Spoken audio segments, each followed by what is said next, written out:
asked me if a sufficiently festive atmosphere would be enough to reawake. The stove god has always been a deity with great affection for the people, and who acts in response to their desire. Passion can be a technique, a skill, something direct. Masterful chefs is wonderfully exciting. But just now, when Kuching ate this dish, the enormous power unleashed by the fulfillment of this desire, of course the stove god himself is not contained within the statue. The true stove god has been here. How does it feel, seeing a statue of yourself from your glory days? Look at him. Still so majestic. Glory days? Wait, what happened? Did Guoba used to be different from now? Oh, yes. Back in his day, your Guoba was once but all the wisdom and power. A god surrendering their power to the soil. The kinds of trials and tribulations, the threat of disaster, he once... It was his, you mortals know.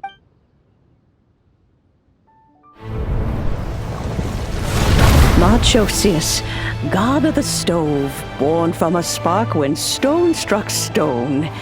He was a god with a great love for humanity and their well-being. Millennia ago, the people sought to expand their city. They built a dwelling on the plains and called it the Guili Assembly. The stove god cared greatly for the people, turning himself into minions who went into every home, fostering food and solidarity alike. Alas, their home was taken by a flood. The waters ravaged the Guili Assembly and forced the people back south to Liyue Harbor. Though the distance was not far, the journey was plagued by a terrible storm.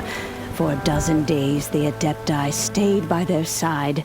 During this time, the stove god cooked an ancient delicacy, flatbread with a meat sauce to stave off the cold and damp, fit for those on the move. Centuries later, disaster and plague arose once more.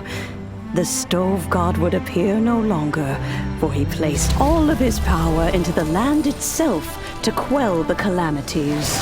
His power expended, and his wits greatly reduced. Thus his body decreased in size. By the time he parted ways with us, he wasn't even the height of a human. He told Rex Lapis and I of the dishes that bring joy and of the secrets of the flame, then went into the mountains and entered into a long slumber.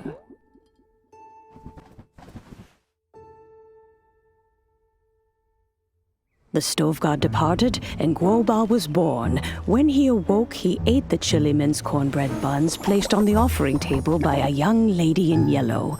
Though he did not remember the past, he was profoundly moved and decided to follow this young lady thereafter. The stove god had quietly disappeared, but the vendors rose early to hawk their wares.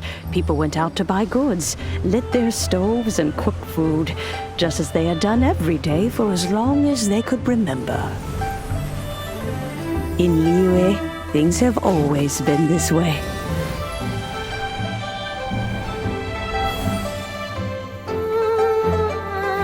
Nature provides, the mountains rejoice. We are blessed by heaven's good grace. Years have gone by. The world has transformed, but our way of life survives.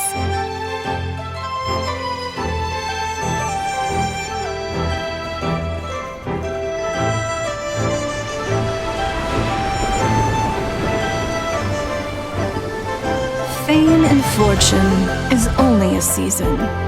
It is the moment that we should embrace.